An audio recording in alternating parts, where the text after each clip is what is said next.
Happy Monday. So காலையில் Saturday Sunday school லீவுன்றனால இன்றைக்கி Monday afternoon காலைல 5 மணிக்கு தான் எழுந்திரிச்சேன் இன்றைக்கி. ஸோ இன்றைக்கி காலைல 5 மணிக்கு எழுந்திரிக்கும்போது மழை சுத்தமாக இல்லை. பட் ஆனால் நைட்டு நல்லா மழை பெஞ்சிருக்கு தெரியல. பட் ஓரளவுக்கு ஈரமாக தான் இருந்தது. ஒரு 6 மணிக்கு கிச்சனில் போனதுக்கப்புறம் போய் பார்க்குற செம்ம மழை. வெளியே வந்து பார்த்தா போட்ட கோலம் எல்லாம் அழிஞ்சு போயிடுச்சு, சுத்தமாக அழிஞ்சிடுச்சு. ஸோ திரும்பி ஒரு கோலம் சின்னதாக ஒரு கோலம் போட்டேன். ஸோ அது போட்டுட்டு நான் வந்துட்டேன், ஏன்னா திரும்பி மழை பெய்கிற மாதிரி இருந்துச்சு. ஸோ அதுக்கப்புறம் உள்ளே வந்ததுக்கப்புறம் லஞ்சுக்கு வந்துட்டு காலைல பண்ண ஆரம்பிச்சிட்டேன்.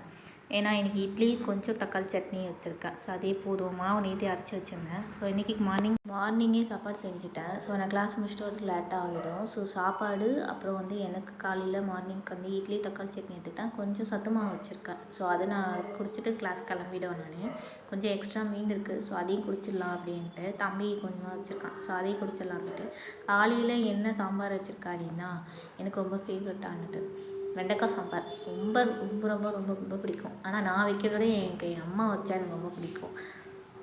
ஸோ சாம்பார், பாவக்காய் பொரியல், வெண்டைக்காய் சாம்பார். ஸோ இதுதான் காலையிலே எனக்கு. நான் கிளாஸ் முடிச்சுட்டு வரதுக்கு லேட் ஆகிடும் அப்படின்னால ஸோ கிளாஸ்லாம் முடிச்சுட்டு வந்துட்டு ஸோ மதியம் வந்துட்டு என்ன பண்ணலாம் அப்படின்ட்டு டைம் இல்லை. ஸோ தூங்கிட்டேன்னா வேலைக்கு ஆகாது அப்படின்ட்டு ஸோ நேற்று சந்திர கிரகணம் அப்படின்றதுனால இன்றைக்கி வீடு ஃபுல்லாக க்ளீன் பண்ணிடலாம் அப்படின்ட்டு. ஏன்னா வீடு வந்து சுத்தமாக தொடச்சிடணும்.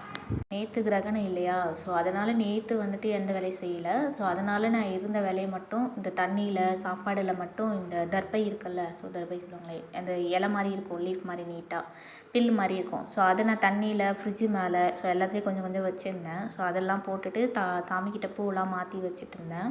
ஸோ வாசலில் சும்மா விடக்கூடாது. அது அப்படி வாசலில் கொஞ்சமாவது மஞ்சள் தண்ணியெலாம் தெளிச்சுட்டு வீடு ஃபுல்லாக மாப் பண்ணிவிட்டு வீட்டில் வந்து மஞ்சள் தண்ணி தெளிச்சிடணும். மஞ்சள் தண்ணியெலாம் தெளிச்சுட்டு ஸோ விளக்கு ஏற்றிட்டு சாமி கும்பிட்டுட்டு முடிச்சாச்சு.